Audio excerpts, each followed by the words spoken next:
शांति 27/6/2024 प्रातः मुरली। ओम शांति। बाप दादा मधुबन। बाबा आज कह रहे हैं, मीठे बच्चे, तुम्हें शरीर से अलग होकर बाप के पास जाना है। तुम शरीर को साथ नहीं ले जाएंगे, इसलिए शरीर को भूल आत्मा को देखो। मीठे बच्चे, तुम्हें शरीर से अलग होकर बाप के पास जाना है। तुम शरीर को साथ नहीं ले जाएंगे, इसलिए शरीर को भूल आत्मा को देखो। प्रश्न: तुम बच्चे अपनी आयु को योग बल से बढ़ाने का पुरुषार्थ क्यों करते हो?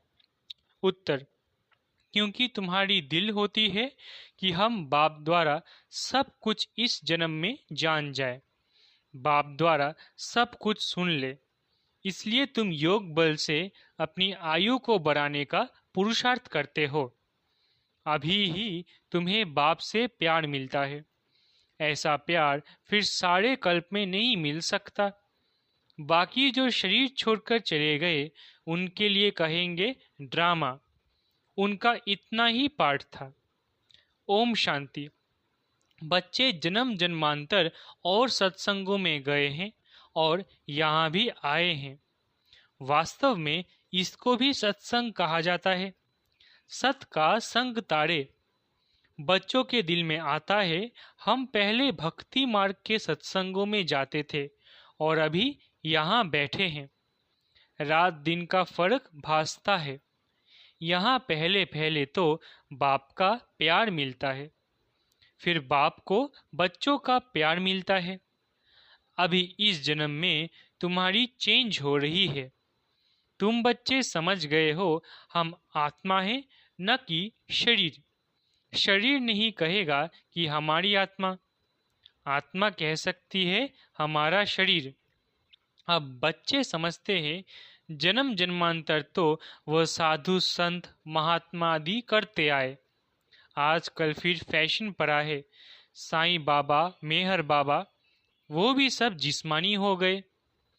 जिस्मानी प्यार से सुख तो होता ही नहीं है। अभी तुम बच्चों का है रूहानी प्यार। रात दिन का फर्क है। यहाँ तुमको समझ मिलती है, वहाँ तो बिल्कुल बेसमझ है। तुम अभी समझते हो, बाबा आ करके हमको पढ़ाते हैं। वो सबका बाप है। मेल तथा फीमेल सब अपने को आत्मा समझते हैं। बाबा बुलाते भी है, हे बच्चों। बच्चे भी रिस्पॉन्स करेंगे। ये है बाप और बच्चों का मेला। बच्चे जानते हैं, ये बाप और बच्चों का, आत्मा और परमात्मा का मेला एक ही बार होता है। बच्चे बाबा बाबा कहते रहेंगे। बाबा अक्षर बहुत मीठा है। बाबा कहने से ही वर्षा याद आएगा। तुम छोटे तो नहीं हो। बाप की समझ बच्चे को जल्दी पड़ती है। बाबा से क्या वर्षा मिलता है, वह छोटा बच्चा तो समझ ना सके। यहाँ तुम जानते हो कि हम बाबा के पास आए हैं। बाप कहते हैं, हे बच्चों, तो इसमें सब बच्चे आ गए। सब आत्माएं घर से यहाँ आती है पार्ट बजाने। कौन कब पार्ट बजाने आते हैं, ये भी बुद्धि में है। सबके सेक्शन अलग अलग हैं जहाँ से आते हैं। फिर पिछाड़ी में सब अपने अपने सेक्शन में जाते हैं। ये भी सब ड्रामा में नूंद है। बाप किसको भेजते नहीं हैं, ऑटोमेटिकली ये ड्रामा बना हुआ है। हर एक अपने अपने धर्म में आते रहते हैं। बुद्ध का धर्म स्थापन हुआ नहीं है तो कोई उस धर्म का आएगा नहीं। पहले पहले सूर्यवंशी चंद्रवंशी ही आते हैं। जो बाप से अच्छी रीति पढ़ते हैं, वही नंबरवार सूर्यवंशी चंद्रवंशी में शरीर लेते हैं। वहाँ विकार की तो बात नहीं। योग बल से आत्मा आकर गर्भ में प्रवेश करती है। उससे समझेंगे कि मेरी आत्मा इस शरीर में जाकर प्रवेश करेगी। बूढ़े समझते हैं, हमारी आत्मा योग बल से जाकर यह शरीर लेगी। मेरी आत्मा अब पुनर्जन्म लेती है। वो बाप भी समझते हैं हमारे पास बच्चा आया है, बच्चे की आत्मा आ रही है जिसका साक्षात्कार होता है। वो अपने लिए समझते हैं, हम जाकर दूसरे शरीर में प्रवेश करते हैं। ये भी विचार उठते हैं ना, जरूर वहाँ का कायदा होगा, बच्चा किस आयु में आएगा, वहाँ तो सब रेगुलर चलता है ना। वो तो आगे चल महसूस होगा, सब मालूम पड़ेगा। ऐसे तो नहीं 15-20 वर्ष में कोई बच्चा होगा जैसे यहाँ होता है। नहीं, वहाँ आयु 150 वर्ष की होती है। तो बच्चा तब आएगा जब आधा लाइफ से थोड़ा आगे होंगे, उस समय बच्चा आता है, क्योंकि वहाँ आयु बड़ी होती है। एक ही तो बच्चा आना होता है, फिर बच्ची भी आनी है, कायदा होगा। पहले बच्चे की, फिर बच्चे की आत्मा आती है। विवेक कहता है पहले बच्चा आना चाहिए, पहले मेल पीछे फीमेल। 8-10 वर्ष देरी से आएंगे। आगे चल तुम बच्चों को सब साक्षात्कार होना है, कैसे वहाँ की रस्म रिवाज है, ये सब बातें नई दुनिया की बाप बैठ समझाते हैं। बाप ही नई दुनिया स्थापन करने वाला है। रस्म रिवाज भी जरूर सुनाते जाएंगे, आगे चल बहुत सुनाएंगे, और तब साक्षात्कार होते रहेंगे। बच्चे कैसे पैदा होंगे कोई नई बात नहीं। तुम तो ऐसी जगह जाते हो जहाँ कल्प कल्प जाना ही पड़ता है। बैकुंठ तो अब नजदीक आ गया है, अब तो बिल्कुल नजदीक ही आकर पहुंचे हो। हर एक बात तुमको नजदीक देखने आएगी, जितना तुम ज्ञान योग में मजबूत होते जाएंगे। अनेक बार तुमने पार्ट बजाया है, अभी तुमको समझ मिलती है, जो ही तुम साथ ले जाएंगे। वहाँ की क्या रस्म रिवाज होगी सब जान जाएंगे। शुरू में तुमको सब साक्षात्कार हुए थे, उस समय तो अर्जुन तुम अल्फ बे पढ़ते थे, फिर लास्ट में भी जरूर तुमको साक्षात्कार होने चाहिए। सो बाप बैठ सुनाते हैं, वो सब देखने की चाहना तुमको यहाँ होगी। समझेंगे कहाँ शरीर छूट ना जाए, सब कुछ देख कर जाए। इसमें आयु बढ़ाने के लिए चाहिए योग बल। जो बाप से सब कुछ सुने, सब कुछ देखे। जो पहले से गए उनका चिंतन नहीं करना चाहिए, वो तो ड्रामा का पार्ट है, तकदीर में नहीं था। ज्यादा बाप से लव लेना, क्योंकि जितना जितना तुम सर्विसेबल बनते हो तो बाप को बहुत बहुत प्यारे लगते हो। जितना सर्विस करते हो, जितना बाप को याद करते हो, वो याद जमती रहेगी, तुमको बहुत मजा आएगा। अभी तुम बनते हो ईश्वरीय संतान। बाप कहते हैं तुम आत्माएं हमारे पास थी ना। भक्ति मार्ग में मुक्ति के लिए बहुत परिश्रम करते हैं, जीवन मुक्ति को तो जानते नहीं। ये बहुत लवली ज्ञान है, बहुत लव रहता है। बाप बाप भी है, टीचर भी है, सदगुरु भी है। सच्चा सच्चा सुप्रीम बाबा है, जो हमको 21 जन्मों के लिए सुखधाम में ले जाते हैं। आत्मा ही दुखी होती है, दुख सुख आत्मा ही महसूस करती है। कहा भी जाता है पाप आत्मा पुण्य आत्मा। अभी बाप आए हैं हमको सभी दुखों से छुड़ाने। अभी तुम बच्चों को बेहद में जाना है, सब सुखी हो जाएंगे, सारी दुनिया ही सुखी हो जाएगी। ड्रामा में पार्ट है, उनको भी तुम समझ गए हो। तुम कितना खुशी में रहते हो। बाबा आया है हमको स्वर्ग में ले चलने लिए, हम सब आत्माओं को स्वर्ग में ले जाएंगे। बाप धैर्य देते हैं, मीठे मीठे बच्चों, मैं तुमको सब दुखों से दूर करने आया हूँ। तो ऐसे बाप से कितना प्यार होना चाहिए। सभी संबंधों ने तुमको दुख दिया है, यह है ही दुखदाई संतान। तुम दुखी होते दुख की ही बातें सुनते आए हो। अब बाप सब बातें समझा रहे हैं, अनेक बार समझाया है और चक्रवर्ती राजा बनाया है। तो जो बाप हमको ऐसा स्वर्ग का मालिक बनाते हैं, उन पर कितना प्यार होना चाहिए। एक बाप को ही तुम याद करते हो, सिवाय बाप के और कोई से संबंध नहीं। आत्मा को ही समझाया जाता है, हम सुप्रीम बाप के बच्चे हैं। अब जैसे हमको रास्ता मिला है, ये औरों को भी सुख का रास्ता बताना है। तुमको सिर्फ आधा कल्प के लिए ही नहीं, पौना कल्प के लिए सुख मिलता है। तुम पर भी कई कुर्बान जाते हैं, क्योंकि तुम बाप का संदेश बताकर सब दुख दूर कर देते हो।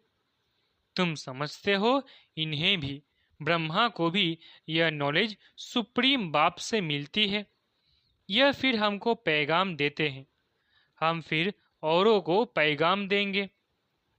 बाप का परिचय देते सब बच्चों को जगाते रहते हैं अज्ञान नींद से। भक्ति को अज्ञान कहा जाता है। ज्ञान और भक्ति अलग अलग है। ज्ञान सागर बाप अब तुम बच्चों को ज्ञान सिखला रहे हैं। तुम्हारे दिल में आता है, बाबा हर 5000 वर्ष बाद आकर हमें जगाते हैं। हमारा जो दीवा है उसमें घृत बाकी थोड़ा जाकर रहा है, इसलिए अब फिर ज्ञान घृत डाल दीप जगाते हैं। जब बाप को याद करते हैं तो आत्मा रूपी दीप प्रज्वलित होता है। आत्मा में जो कट चढ़ी हुई है वो उतरेगी बाप की याद से। इसमें ही माया की लड़ाई चलती है। माया घड़ी घड़ी भुला देती है और कट उतारने के बजाय चढ़ती जाती है, बल्कि जितना उतरी थी उससे भी जास्ती चढ़ जाती है। बाप कहते हैं, बच्चे मुझे याद करो तो कट उतर जाएगी। इसमें मेहनत है। शरीर की कशिश ना हो, देही अभिमानी बनो। हम आत्मा हैं, बाबा के पास शरीर सहित तो जा नहीं सकेंगे। शरीर से अलग होकर ही जाना है। आत्मा को देखने से कट उतरेगी, शरीर को देखने से कट चढ़ती है। कभी चढ़ती कभी उतरती, ये चलता रहता है। कभी नीचे कभी ऊपर, बड़ा नाजुक रास्ता है। यह होते होते पिछाड़ी में कर्मातीत अवस्था को पाते हैं। मुख्य हर बात में आंखें ही धोखा देती है, इसलिए शरीर को ना देखो। हमारी बुद्धि शांतिधाम सुख धाम में लटकी हुई है और देवी गुण भी धारण करने हैं। भोजन भी शुद्ध खाना है, देवताओं का पवित्र भोजन है। वैष्णव अक्षर विष्णु से निकला है। देवता कभी गंदी चीज थोड़ी ही खाते होंगे। विष्णु का मंदिर है जिसको नर नारायण भी कहते हैं। अब लक्ष्मी नारायण तो साकारी ठहरे, उनको 4 भुजा होने नहीं चाहिए, परंतु भक्ति मार्ग में उनको भी 4 भुजा दी है। इसको कहा जाता है बेहद का अज्ञान। समझते नहीं कि 4 भुजा वाला कोई मनुष्य तो हो नहीं सकता। सतयुग में 2 भुजा वाले होते हैं। ब्रह्मा को भी 2 भुजाएं हैं। ब्रह्मा की बेटी सरस्वती, उनको फिर मिलाकर 4 भुजा दी है। अब सरस्वती कोई ब्रह्मा की स्त्री नहीं है, ये तो प्रजापिता ब्रह्मा की बेटी है। जितने बच्चे एडॉप्ट होते जाते हैं उतनी इनकी भुजाएं बढ़ती जाती है।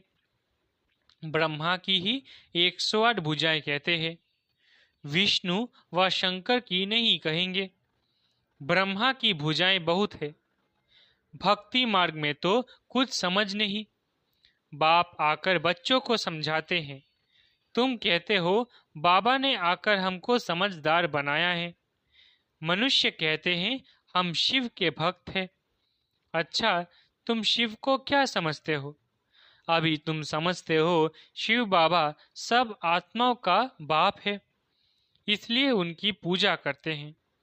मुख्य बात बाप कहते हैं, मामेकम याद करो। तुमने बुलाया भी है, हे पतित पावन, आकर हमको पावन बनाओ। सभी पुकारते ही रहते हैं, पतित पावन सीताराम। ये भी गाते रहते थे, बाबा को थोड़ी ही मालूम था कि बाप स्वयं आकर मेरे में प्रवेश करेंगे। कितना वंडर है, कभी ख्याल में नहीं था। पहले तो आश्चर्य खाते थे, यह क्या होता है, मैं किसको देखता हूँ। तो बैठे बैठे उनको कशिश होती है, ये क्या होता है। शिव बाबा कशिश करते थे, सामने बैठो तो ध्यान में चले जाते थे। आश्चर्य में पड़ गए, यह क्या है। इन बातों को समझने के लिए फिर एकांत चाहिए। तब वैराग्य आने लगा। कहाँ जाऊं? अच्छा, बनारस जाता हूँ। यह उनको कशिश थी, जो इसको भी कराते थे। इतनी बड़ी कारोबार सब छोड़कर गया। उन बिचारों को क्या पता कि बनारस में क्यों जाते हैं। फिर वहां बगीचे में जाकर ठहरा। वहां पेंसिल हाथ में उठाकर दीवारों पर चक्र बैट निकालता था। बाबा क्या कराते थे कुछ पता नहीं पड़ता था। रात को नींद आ जाती थी, समझता था कहाँ उड़ गया हूँ, फिर जैसे नीचे आ जाता था। कुछ पता नहीं क्या हो रहा है। शुरू में कितने साक्षात्कार होते थे। बच्चियां बैठे बैठे ध्यान में चली जाती थी। तुमने बहुत कुछ देखा है। तुम कहेंगे जो हमने देखा सो तुमने नहीं देखा। फिर पिछाड़ी में भी बाबा बहुत साक्षात्कार कराएंगे, क्योंकि नजदीक होते जाएंगे। अच्छा, मीठे मीठे सिकिलधे बच्चों प्रति माता पिता बाप दादा का याद प्यार और गुड मॉर्निंग। रूहानी बाप की रूहानी बच्चों को नमस्ते। हम रूहानी बच्चों की रूहानी माता पिता बाप दादा को याद प्यार, गुड मॉर्निंग और नमस्ते नमस्ते नमस्ते। शुक्रिया बाबा। धारणा के लिए मुख्य सार। पहला, बाप का संदेश सुनाकर सबके दुख दूर करने हैं, सबको सुख का रास्ता बताना है, हदों से निकाल बेहद में जाना है। दूसरा, अंत के सब साक्षात्कार करने के लिए तथा बाप के प्यार की पालना लेने के लिए ज्ञान योग में मजबूत बनना है। दूसरों का चिंतन न कर योग बल से अपनी आयु बढ़ानी है। वरदान, अलबेलेपन व अटेंशन के अभिमान को छोड़ बाप की मदद के पात्र बनने वाले सहज पुरुषार्थी भव। अलबेलेपन व अटेंशन के अभिमान को छोड़ बाप की मदद के पात्र बनने वाले सहज पुरुषार्थी भव।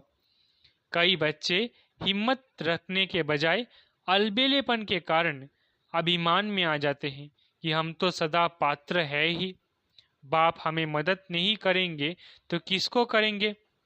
इस अभिमान में आ कारण हिम्मत की विधि को भूल जाते हैं। कईयों में फिर स्वयं पर अटेंशन देने का भी अभिमान रहता, जो मदद से वंचित कर देता है। समझते हैं हमने तो बहुत योग लगा लिया, ज्ञानी योगी तो आत्मा बन गए, सेवा की राजधानी बन गई। इस प्रकार के अभिमान को छोड़ हिम्मत के आधार पर मदद के पात्र बनो तो सहज पुरुषार्थी बन जाएंगे। स्लोगन, जो वेस्ट और निगेटिव संकल्प चलते हैं उन्हें परिवर्तन कर विश्व कल्याण के कार्य में लगाओ। स्लोगन, जो वेस्ट और निगेटिव संकल्प चलते हैं उन्हें परिवर्तन कर विश्व कल्याण के कार्य में लगाओ। अच्छा, ओम शांति। शुक्रिया बाबा।